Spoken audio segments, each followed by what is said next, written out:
Thanks so much for joining us today. My name is Yuan and my pronouns are she and her. I'm the director of the organization currently known as APIENC. We're an organization of transgender, non-binary, and queer Asians and Pacific Islanders fighting for community safety, healing justice, and sustainable movements in the San Francisco Bay Area. But today, I am so proud and excited to announce that APIENC is changing our name. What? After more than a decade as APIENC or API Equality Northern California, from today onwards, we will be known as Lavender Phoenix. Woo! Our name, Lavender Phoenix, is a commitment to our past and our future. It's an homage to Lavender Godzilla and Phoenix Rising, the first ever newsletters created by and for our lesbian, gay, and queer API elders in the 1980s here in the Bay Area. In them, our people challenged isolation, connected and celebrated each other, and kept each other safe. They committed to imagining each other and our community's future, even when that seemed impossible. We chose this name after a 2-year process that involved over 200 original name ideas, a community-wide voting process, and a final decision by APIENC's core leadership committee. And we are so proud to call ourselves Lavender Phoenix because it reminds us of the generations of trans and queer APIs who fought for us to thrive and the generations that we will fight for too. So today I am joined by a small group of incredible people who I admire deeply. And together we're just gonna kick it and reflect a little on this history, our visions and dreams for the future. And we're gonna talk a little about this new name too. So I wanna give everyone an opportunity to introduce yourselves first. Will you share your name, your pronouns, and your relationship to Lavender Godzilla or Phoenix Rising? I'll pass it over first to you, Vince. Hi, everyone. Vince Crisostomo. Pronouns are he, him, his. And I joined GAPA in 1991, 1992. So I sort of consider myself one of the second wave folks. And in the middle of the 90s, I was like forever co-chair, and sometimes just chair because my other chairs kept quitting. And yeah, then one of the other things, we had a Godzilla award, and I got one of those. And I just want to say, I'm so happy to be here because, you know, we don't really honor our history. And if you think about it, whatever our gender, whatever path we walk, we're like companions on this journey. And to, you know, to be able to share this, and I'm so grateful to APIENC. Now, Lavender Godzilla, we're doing this. I'm already choked up. So in case anybody doesn't know, every time I go to an APIENC meeting, I cry. So that may happen today. And I'm going to pass it on to, who is our next person? I'm going to pass it on to Giselle. Thanks, Vince. Hi, everyone. I'm Giselle Pohan. My pronouns are she, her, hers. And I hail from the early days of Phoenix Rising newsletter. We were, you know, barely a newsletter back then. It was, you know, a couple of pieces of paper stapled together with really, you know, announcements of when our next potluck is and, you know, who's new in town kind of stuff. So, but, you know, as API queers back in the day, it was hard to find each other. So we created Phoenix Rising as a way to reach out to other queer women of Asian, you know, descent, and to, you know, just have sisterhood together. So that's how I got started. And through that, I met some of the other folks on this panel, and I'm looking forward to hearing all about them too. And I will pass it on to Dino next. Hi, I'm Dino Duazo, he, him, his pronouns. And I've been involved with GAPA since before it was even GAPA in 1987. And actually, I was the first person to work on, I helped with the Lavender Godzilla newsletter way back then. That was back in 1987, 88. And I was involved with it for quite a few years. I was the sole editor in the um, 2000s, I think. So I've been really involved, and I really appreciate this forum too, because it's nice to acknowledge the impact that we had way back then. Because recently I'm actually going to be working on the GAPA newsletter again, and the newsletter before me had changed it to Lav Gods. He contracted the name, and I wanted to go back and change it to Lavender Godzilla. And our graphic designer said, "Oh, maybe you should tell people, what it means, because they might not have a context, even though it had been changed for only maybe a year, and Lavender Godzilla had been around for decades. But there's still people really don't know about our history. So I really appreciate us having an opportunity to kind of share what we went through way back then, and we continue to do right now. So thanks for having us here. And Lori, next person. Hi, everyone. My name is Lori Lai, she, her, hers. And I was one of the founders of Phoenix Rising, along with, Giselle and Dorina and a whole bunch of other folks, actually, that really deserve a lot of credit. Our, I think, main mission was to create some kind of communications vehicle, create some community amongst queer Asian women. And we, were, I think, one of the few newsletters around of that kind. And I was editor of, I think, for a bunch of years in the mid to late 80s. And just enjoyed my role as trying to round people up and get people to write articles. And I mean, we had everything there. We had recipes, we had softball, sports events, there were actually real pieces expressing all kinds of topics, bisexuality, and anything was a game. And we even had a kind of like a Dear Abby column for a while. It was just fun. And I made use of my time as co-editor in the high school newspaper. And I also wrote for my college papers to sort of get my editorial journalistic skills to bear. And it really helped that during that time, the Apple came out, and it had a publishing program, which seems like, well, it was in the last century, but anyway, that was a major, I think, because before that, we just had Marie Shim just hand typing these columns, and then we would literally paste them and make it into a newsletter, very homespun. But after we got, I bought a Apple, well, I don't think it was a Macintosh at that point, but anyway, it was an Apple computer. We were able to, in that tiny little screen, actually have a real newsletter. I don't know if it was PageMaker, but anyway, we got some program, and away we went, and never really looked back. But I'm just so happy that it helped a lot of women stay in touch and built that community for folks. And I'll pass it to Dorina. Oh, thank you, Lori. My name's Dorina. I go by she, her, and hers.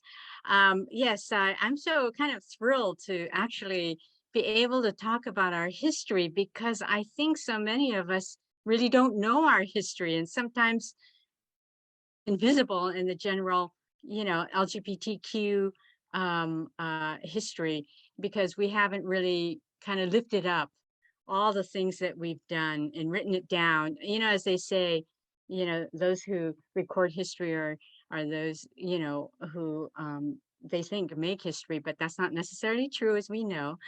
At any rate, so yes, along, Lori and Giselle, I helped co-found Phoenix Rising.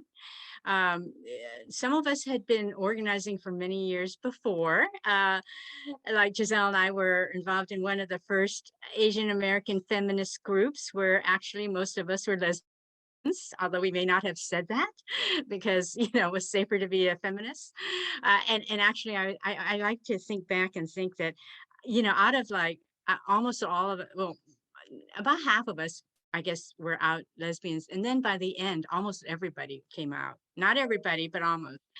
At any rate, this is during the women's feminist movement with consciousness raising groups, and so that was one of those, except for Asian women. At any rate, so there had been organizing going around since that group started in 1976. And then it was really hard because seemed so few of us to be able, as Giselle said, to connect with each other. And Lori has mentioned to create a sense of community. So in order to do that, we created Phoenix Rising, a very simple 4-page newsletter. And we wanted it to kind of serve as a way to build that sense of community, so people would not feel so isolated and alone, right? That you could know that you belonged to, that there were many more of us than just maybe the one or two you might occasionally see at the bars. And so I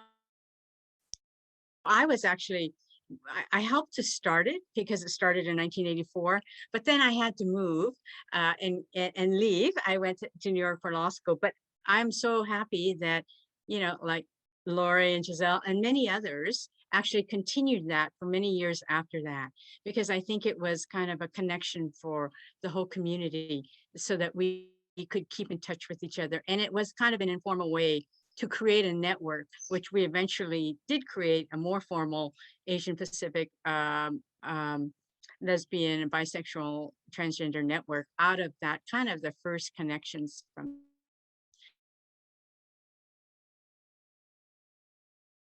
So at any rate, we can go into more of it, but I'm going to now turn it over to Joe. Cool. Thanks, Dorina. Hey everyone, I'm Leo Hegde. I use he and they pronouns. I come to this conversation as a part of APIENC. Well, formerly APIENC, now Lavender Phoenix. So I'm a community organizer with Lavender Phoenix. That sounds really cool to say. And yeah, I'm just really excited to be here, hear some stories about Phoenix Rising, hear some stories about Lavender Godzilla, and just learn how you all were creating community and combating isolation, as you're all naming right now. Super inspiring to hear about, and I'm excited to hear more. Wow, amazing. Thanks so much for sharing, y'all. It's so beautiful to hear not only your names and voices, but what a little bit of your relationship was with Lavender Godzilla and is with Phoenix Rising. I really want to just open it up and invite folks to share. I think I've heard and talked to you all about the purpose of both of these newsletters originally and why you created them, but I'd actually love to learn, for you personally, as Lori, as Vince, as Dino, why did you want to be a part of this at the time? Why did you want to get involved, and why did it matter to you? Vince, can we start off with you? Sure. Well, it's interesting. Well, I don't know how interesting it is. I say it's interesting. Maybe it's not so interesting. But I was in New York, and I forget what the name of the gay bookstore, the alternative bookstore, as they called it back then, was. But I actually saw a copy of Phoenix Rising. And I looked at this. I said, this is in San Francisco. I think they charge people like $3 for it. So I don't know. You guys maybe missed out on the money part.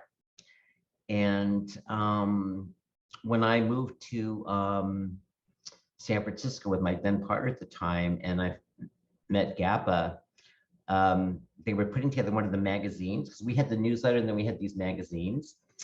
And so I wrote a story. It's the first thing I'd ever written, and it got published. And I thought, wow, this is an outlet. And myself and the the person that I was dating at the time made the cover. And I think that that magazine had more life than the relationship, because that didn't last so long. But, you know, I've actually been traveling in places. I was in China a few years ago, and this is like 20 years after the fact.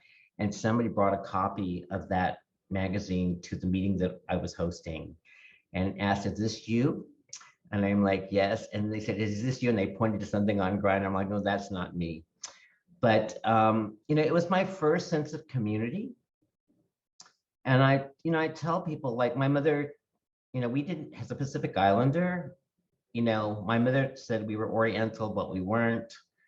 And so when this came up, you know, I'd never written anything. And I loved, you know, I loved the idea of having that voice and being able to. And if it wasn't for Dino, I think it would have faded by the side. But Dino was always coming up with these topics for us to write about. And I'll share one more thing and then but one of them was about my dad that I wrote about. And it was shortly after I'd come out to him, and sure, I'd come out to him, and you know, he's passed. And so I went back to read it, and it was this, like, one of the first sort of changes in our relationship. So yeah, so it's kind of a history, and things that we didn't think meant anything. You know, we were just trying to meet a deadline. In hindsight, in the history actually turned out to mean a lot more.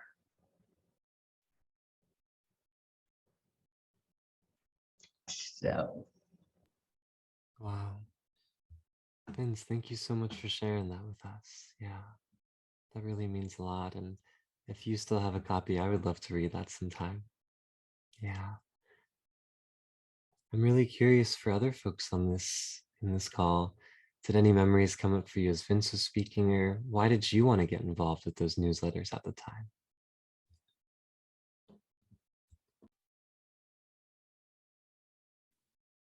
Hi, this is Giselle. Well, so with Phoenix Rising, as Zarina mentioned, a lot of us were originally from a what they used to call a consciousness raising, or feminist group. But I distinctly remember in college when I'd visit friends at different campuses, whether it's SF State or UC Berkeley, and this is like back in the late 70s.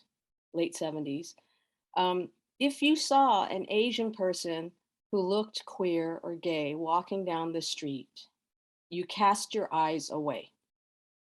If you saw a Latinx person or African American person, they'd raise their fists, they'd greet each other, as brother, sister, and that struck me. That why can't I do the same with my Asian sister or brother, right?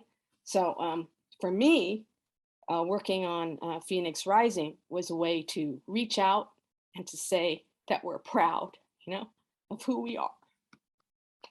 Sorry, yeah, I get weepy. But it was a way to stand up and say, I am here, I'm queer, and get used to it. It's like, we have place. So, and I met a lot of great people. So that was like a bonus.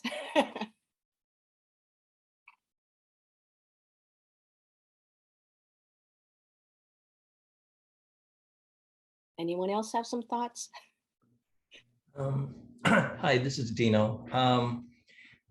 I think I kind of echo what Giselle was saying. Getting involved with GAPA really helped me find the sense of identity that was kind of vague before.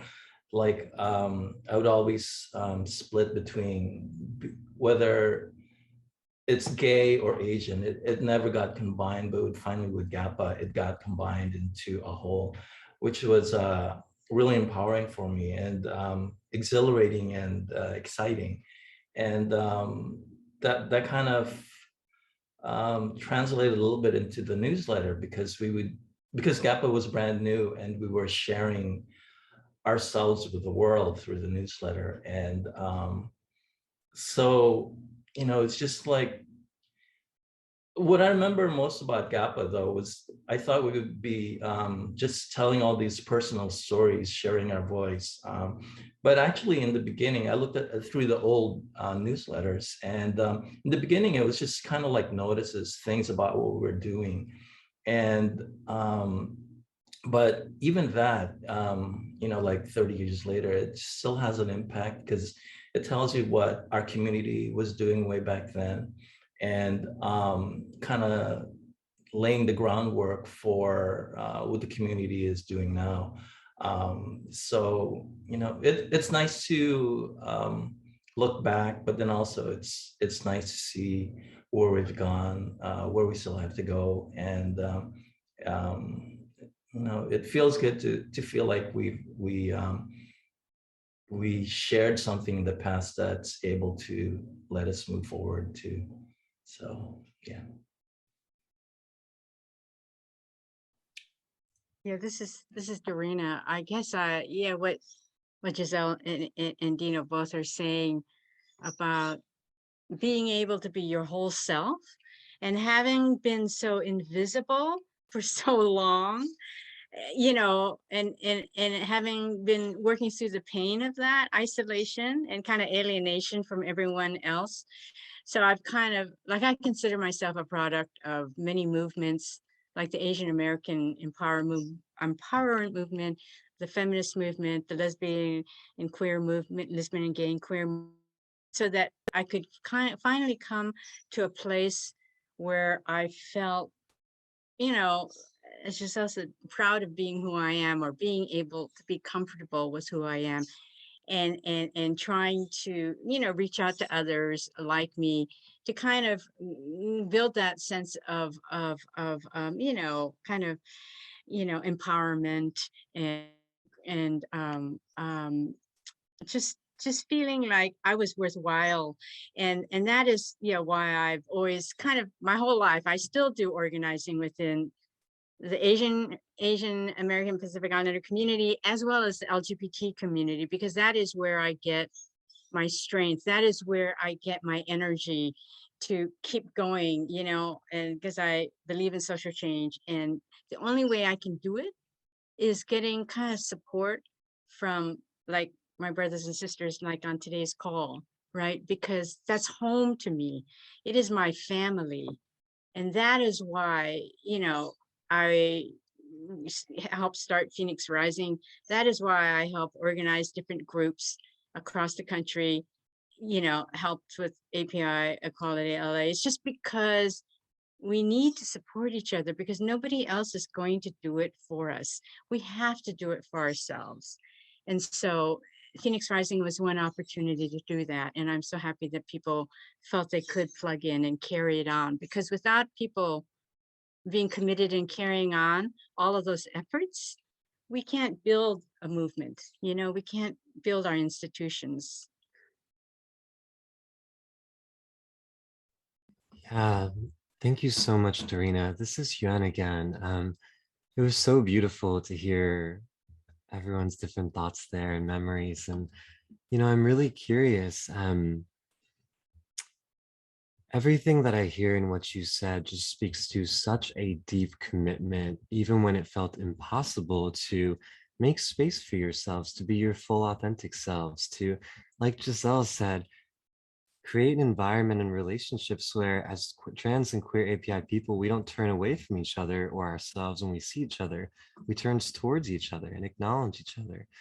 I also know, though, that, those years that Lavender, Godzilla, and Phoenix Rising were really thriving and being created, those were also not easy years for our community. A lot of that came in the wake and during the time and the heights of the HIV/AIDS crisis and the deep isolation and pain that came with that. And so I really want to ask you all, as folks listen to you today, what was it like to create and to connect and write and support each other through years that were so hard for our community? Lori, I want to ask, will you start us off and share? Yes, it was a very difficult time. I live on a very short street, a 1 block street, Montezuma Street in San Francisco. And we literally had 7 guys die on our little street, including my next door neighbor. And it was just horrific. And we would, I mean, while they could, they would, sometimes go out and have a walk, and they were like walking skeletons. It was horrible. And, spots all over them. I actually worked in the San Francisco General Emergency Room lab. So I got to see quite a few cases at San Francisco General, and I handled a lot of the blood and did blood tests. Back then, we didn't even have gloves. And so we were risking our lives every single day that we went to work. But, I just felt it was part of our job. And then I remember having blood drives, because back then, I don't know about now, but back then you couldn't get a unit of blood unless you got somebody else to donate for you.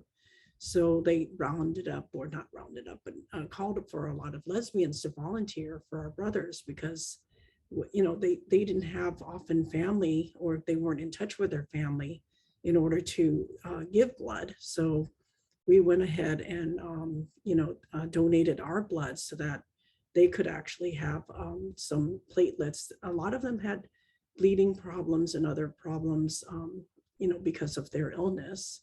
So we were trying to fill in for that. And it was, I stuck myself with a needle once. I had to go through HIV testing myself. It was a long 2 weeks before I knew what the results were.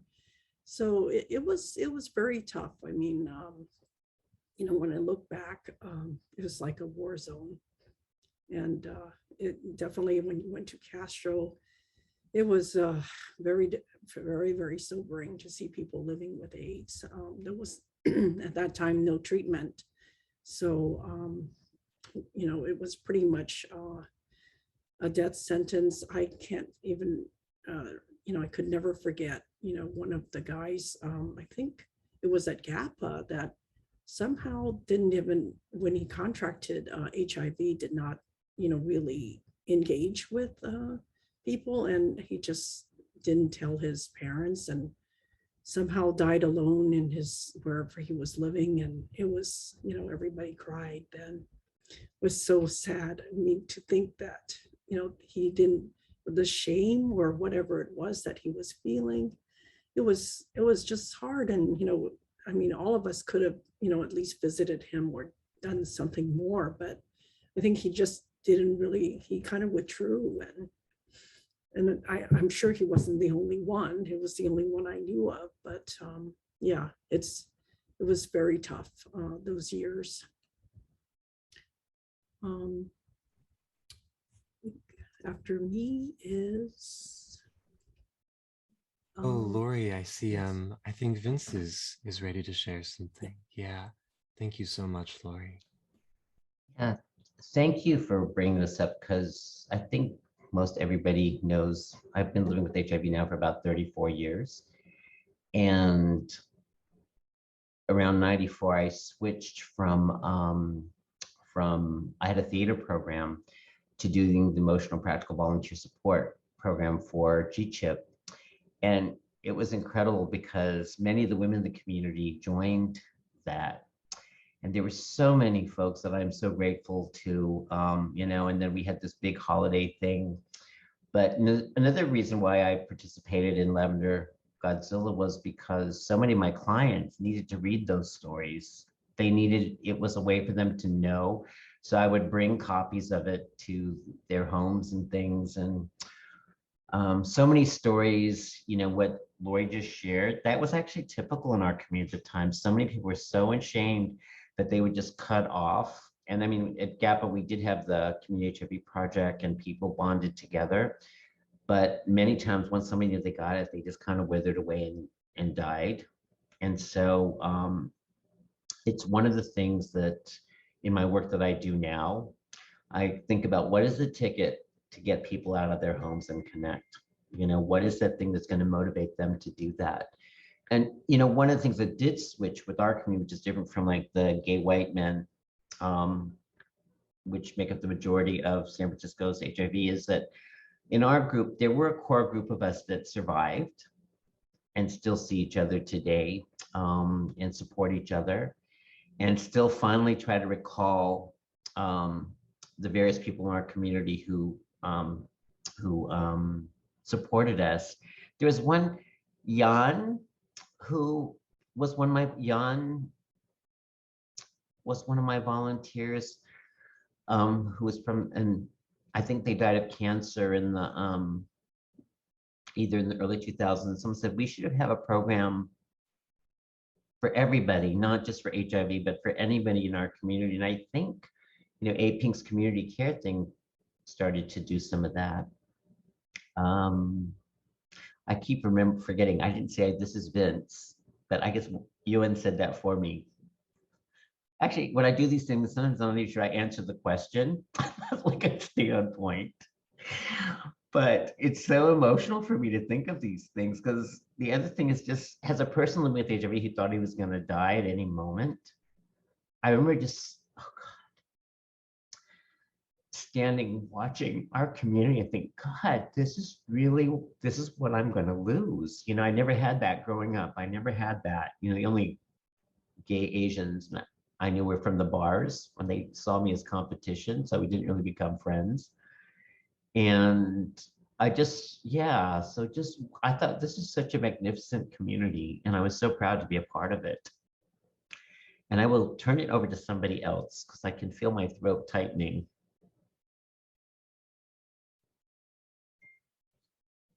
And we did a peer counselor thing too. I was going to shut up and I start talking again. This is Vince again. But we did this peer counseling where we actually were the only ones who did a co-gender thing, where we had someone, you know, we had trans folks, we had lesbians, we had bisexuals, we had everybody from our community was represented in that peer counseling, I call it thing, but it was a peer counseling group. Hey, Vince, this is Giselle. I was part of that peer counseling group. Yeah. I know you were. Yeah, I thought, wow, this is such a kick. This is great. You know, Asians helping Asians, right on. So I joined this group, and of course, at the time I was older. I was like probably 30, you know, so, but I had the best time, and I met so many neat people, and that's where I met Vince, was as part of that group. Thanks for mentioning it. I had forgotten. So I'll pass it on to someone else, whoever wants to jump in and carry the ball.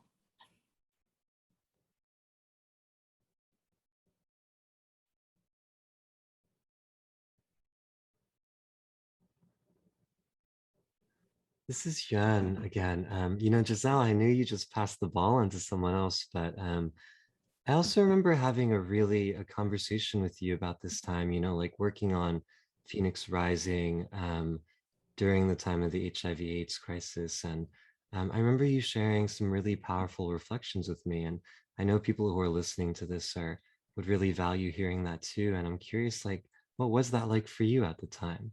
Not just as a writer and editor, but as a person. Yeah. Oh, this is Giselle again. Thanks, Ian. That, you know, there was such joy and life and festivity before AIDS hit. You'd go to the Castro. We had just the women alone. There were 9 different lesbian only bars in San Francisco. Okay, this is 24/7, only for girls. And I don't know how many there were for men, but we went, they had great parties, great dances, the best DJs. There was so much festivity. And then we just all got slapped silly by this awful, awful disease. And I think Lori and Vince mentioned the stigma. There was huge stigma to having contracted HIV/AIDS. So not only were you fighting this awful, vicious disease, but you know, there was shame, and more shame associated with it. So for me, I was renting a little flat in the Mission. Most of my building was gay men, and it was home. I mean, this awful disease came to my home and hurt my neighbors and hurt my friends, right? And then later on in the 90s, my hairstylist that I love dearly, straight Japanese girl from Hawaii, living the big life on Union Street, styling hair. By blood transfusion, she gets HIV, and she passes away. I didn't know until her sister reached out and said she's on her last days. And I thought, what, last days of what? What is she talking about? You know, it's like, but because of her shame, she did not let people know that she had contracted AIDS. And so it just affected so many facets of your community as a young, vibrant adult living in San Francisco Bay Area. This is a time when you're sowing your oats and you're starting your career and all this, but there was this huge dark cloud and just profound sense of loss. Vince had mentioned this before, but just profound sense of loss. We had, I'm blanking on the name of this free newspaper, but there was this gay community free newspaper, and it was like 36 pages of obituaries. Right? Remember, guys, we'd see it on the newsstands. We'd pick it up. We used to pick up this newspaper to figure out what great party or, our equivalent of a rave, what great thing was happening back, where am I going to check out, on the weekends. But now it was just just pages and pages of these beautiful people who have all passed, right? I mean, and then when we all started quilting for the AIDS quilt, right? And there were so many names. And there was an all call to the community. Please come and help and quilt and let's have every name have a place, right? Every name is important. And anyway, I'm kind of rambling. Sorry. It was profoundly I won't say scarring, but it's a strong impact, even as a lesbian in a community that in a time of disease that largely affected gay men, but it affected all of us, impacted all of us just by virtue of its profound loss, right? So just profound loss. So I hope younger generations can not experience that type of situation, but I hope that they can imagine how that type of experience kind of changes you for life, and you become a much more compassionate, a less judgy, it changes you, because you can't just say that affects somebody else, not me. It affects all of us. Anyway, sorry I rambled. So I will take it back to you, Yuan. I guess this is Dorina speaking. I guess I would just add that, yes, it was kind of just an incredibly, unbelievable hard time, because we all knew someone or lots of people, but we all knew people who had died or been affected. Like, we contribute to the quilt, and we all, I think, felt it very deeply. But what I choose kind of, to remember is the response of our community. Not only that, lesbians and gay men, that was an opportunity to come together and support each other, which we had been kind of more on kind of separate paths, perhaps, but I think that brought women and men together, but also the incredible organizing that our community was able to do through groups like ACT UP. And I just remember, all of those posters that said silence equals death, when the Reagan administration was refusing to even say the name AIDS, and that our communities fought back against that. I mean, I think that helped us kind of fight back from all of the death that we saw, and all of the, the negativity, right? That we could choose to try to organize and force basically the administration and the FDA, you know, to do research on it and to find some kind of, you know, treatment for it, which took, of course, years. But I think that I like to think of that as a model for our community of responding to challenges that we've had to overcome, right? That you don't just kind of give up. But I think we've used those kind of strategies and tactics and continue to use it. Other communities use it, right? To actually use, you know, nonviolent means to actually, you know, all lay down in the streets and, you know, try to use that kind of community organizing to fight back. And I think that that showed that our community could fight back. And that's, I think, the lesson that I think we should take from that.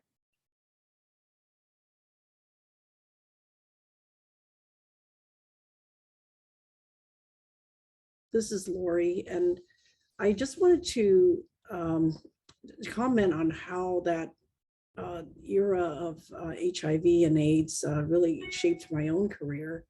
I went into the biotech industry and spent over 10 years of my life, and I'm still doing it, product managing for sexually transmitted infections. My first product with Novartis Diagnostics was HIV, HCV, and HBV blood screening, molecular assays.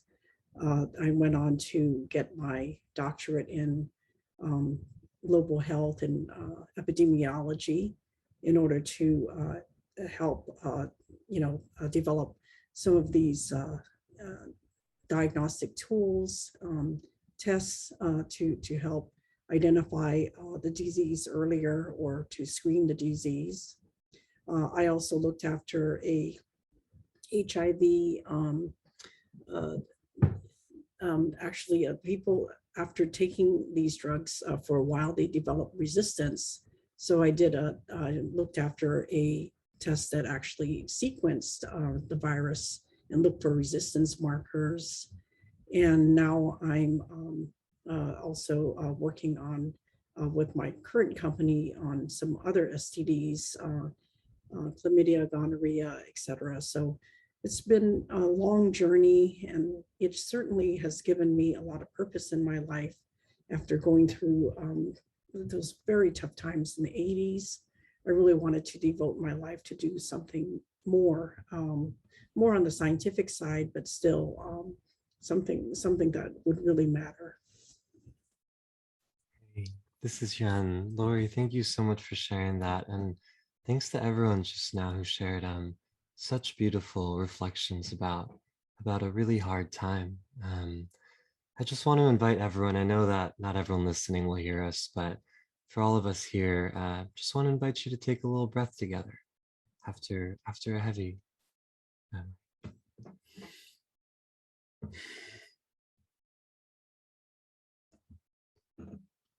Thank you all so much for helping us remember. We just have time for about 2 more questions, and I want to make sure that we have a little room to talk about joy too, because I know that in all of the conversations I had with each of you before today, I would hear so much about like how fun it was actually to put these newsletters together, the joy of getting together over potlucks and home cooked food with each other, and some of the sweet moments that were so important to that time. So I am super curious, and Dino, I'd love to invite you to share first. I think we can hear from 1 or 2 people. What were some of the things about that time that brought you a sense of joy and connection, or what Giselle talked about earlier, that sense of we're here, we're queer, and we're actually going to celebrate that? Yeah, hi, this is Dino again. One of the things we did was we'd always set up these monthly social events, and where it was for us, by us, for our community, and it really helped build that sense of connection. We just rent a little room at Fort Mason Center, have like maybe 100 people.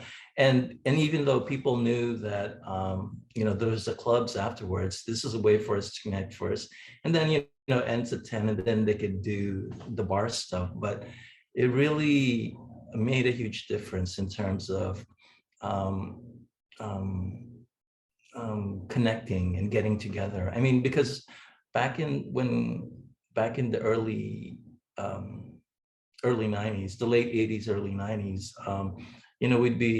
we'd have a GAPA meeting in the Castro, and then we'd walk down the street and there'd be hardly any Asians out there. And, now it's like, it feels like it's half of the population in the Castro is Asian, but back then it wasn't. So it was really a great way to feel like we weren't alone. We could have fun, we could have dances, we could have parties, and just build a community, one connection at a time.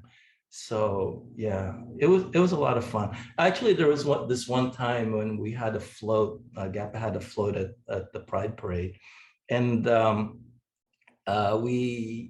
our Miss GAPA was Maria Imelda Marcosa. So we created this huge float shaped like a shoe. And we made giant purple sequins to put on them. And it felt like every GAPA member came, and we'd had, it's like, it took forever to make, but it was so much fun. And just having everybody together it kind of feels sad now that the community's kind of dispersed, and we didn't have that kind of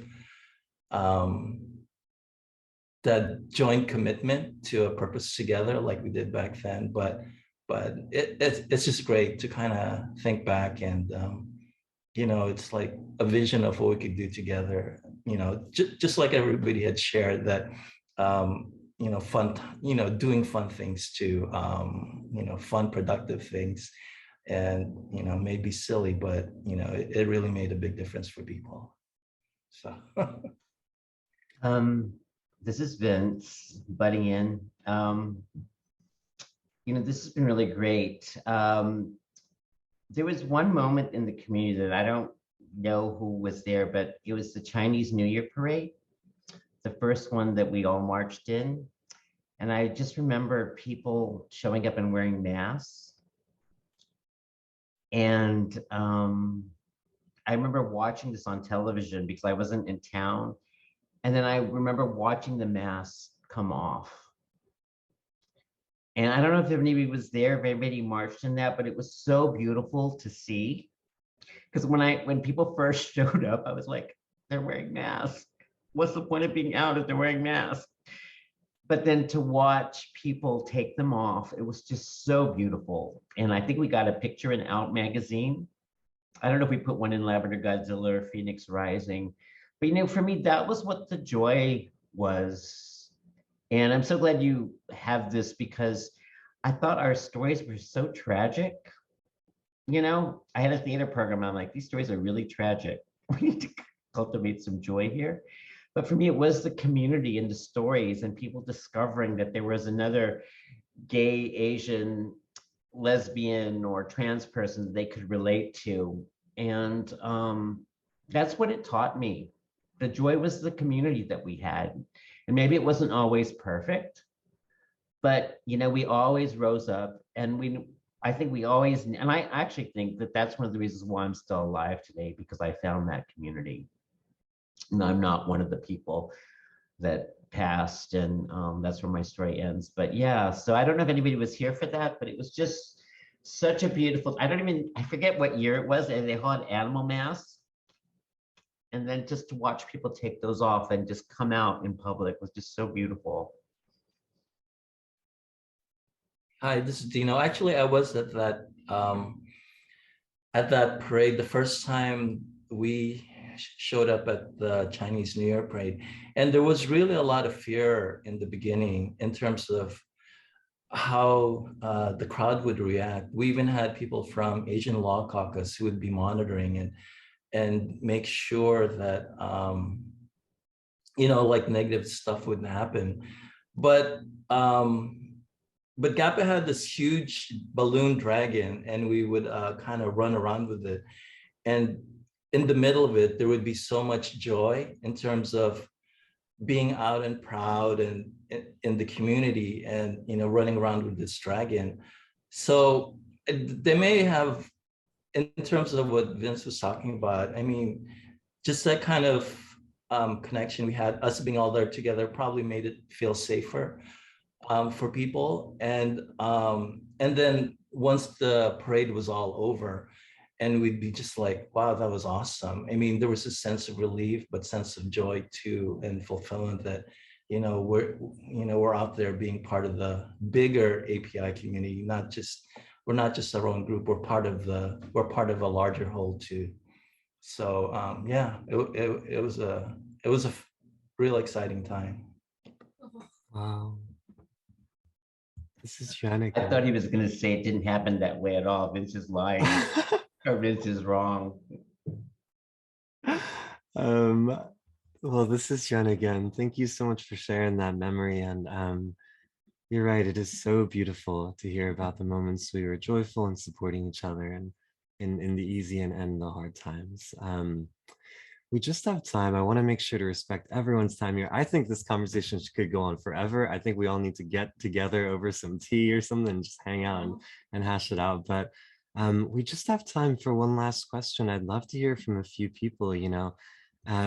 Everyone here learned about APIENC or Lavender Phoenix's new name before this conversation.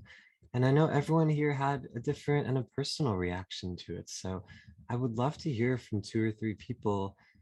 Tell us about your reaction when you heard that our community had chosen the name Lavender Phoenix. How did it land with you? How did it feel to receive? And Leo, I want to start off with you as one of the people who chose that name.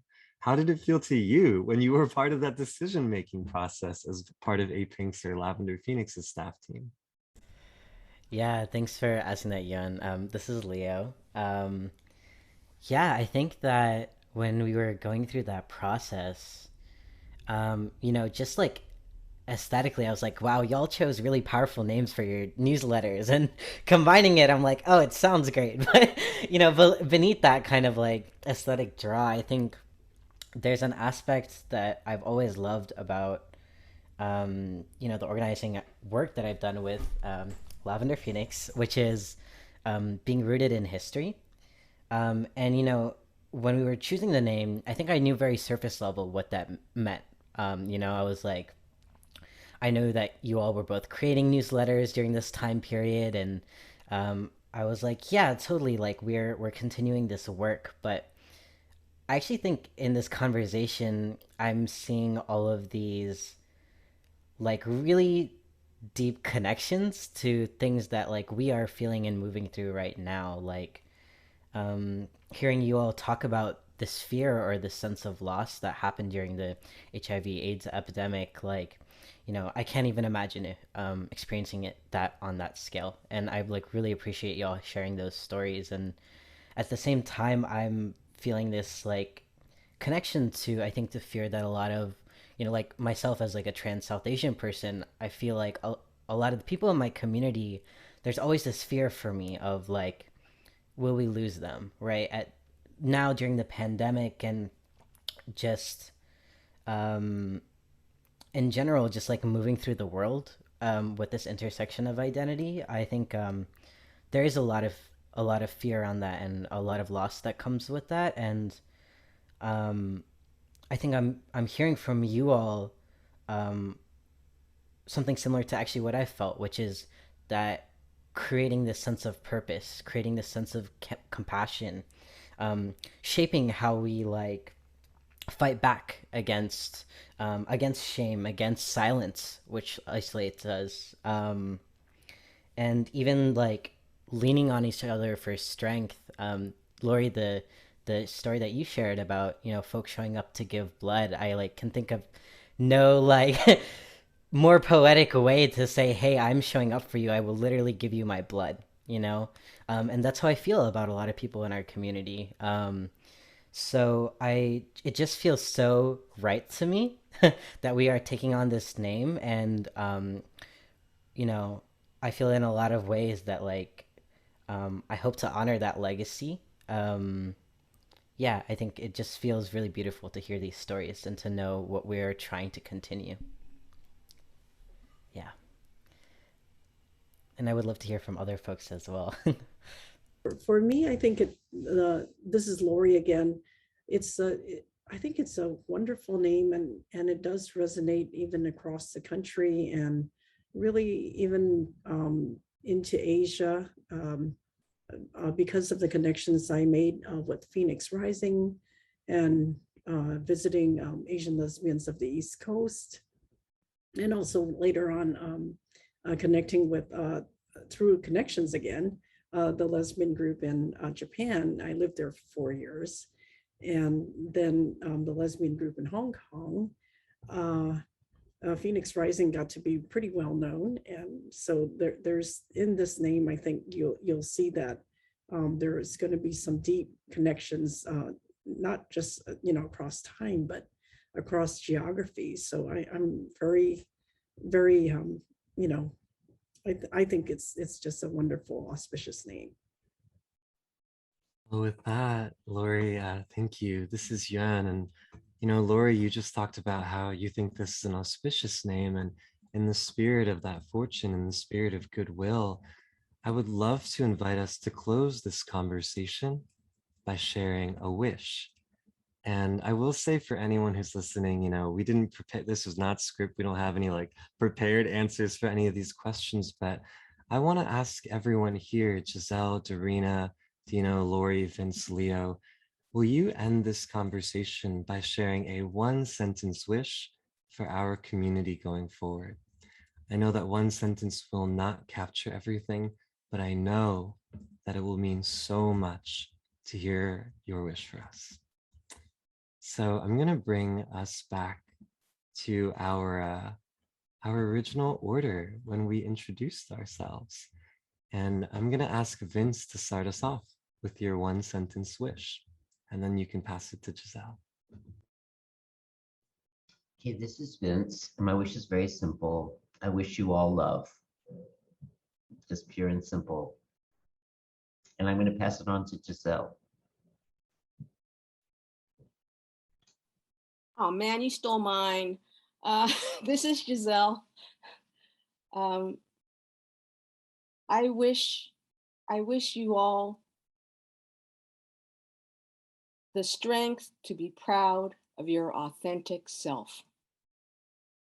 That's what I wish.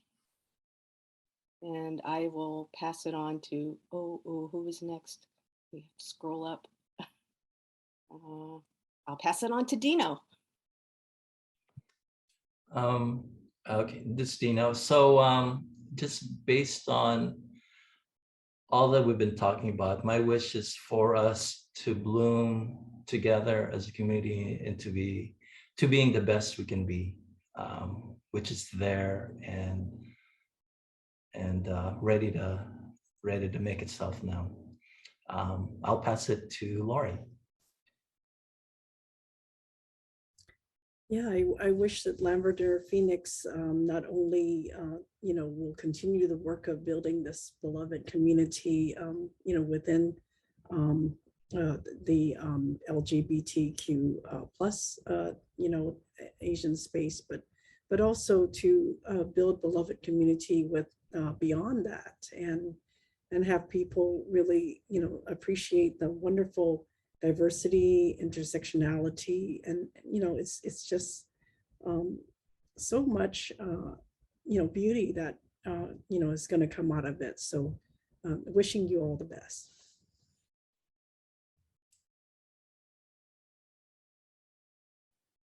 Oh, this is Dorina. I guess I'm next. So yes, I wish that you you take our history and share it with others and help them understand how far we've come and how wonderful we are as a community, and that we are all here to help, and whenever you need, or just to share our talk with you. I always love the idea of our community carrying on and growing, And, and that's why I love, the idea that you've taken the names of two of our, two of our institutions and are using that to continue to build a sense of community. And, I am so proud of you for doing that.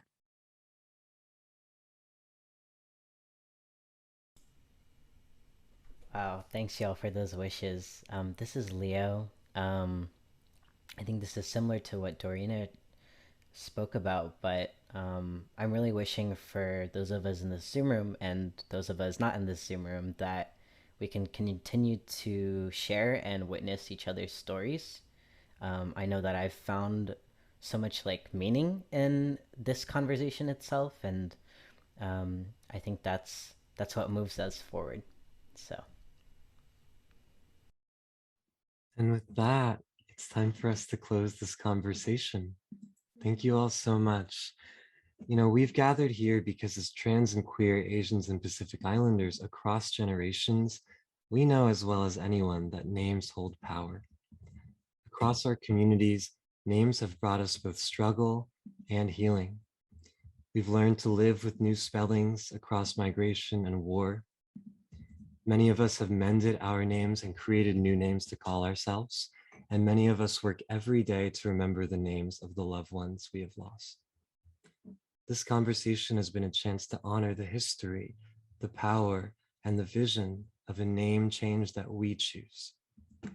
And as we move forward, we know that organizing as Lavender Phoenix will mean so much more than just the words we call ourselves. Lavender Phoenix means an everyday commitment to remembering our history. It means organizing with generations in mind, and that every decision we make should reflect the relationships we want to see in our world. It means building a world where, like Vince said, our joy is in the community that we have. For us, Lavender Phoenix is a name, it is a prayer, and it is a promise. Thank you so much to Dino, Vince, Giselle, Lori, Dorina, and Leo for joining me today and sharing so much wisdom. If you want to grow and organize alongside us, you can join us. Follow us at Lav Phoenix on Instagram and find us at lavenderphoenix.org. Thank you to Paige for being on the ones and twos and doing all the background tech.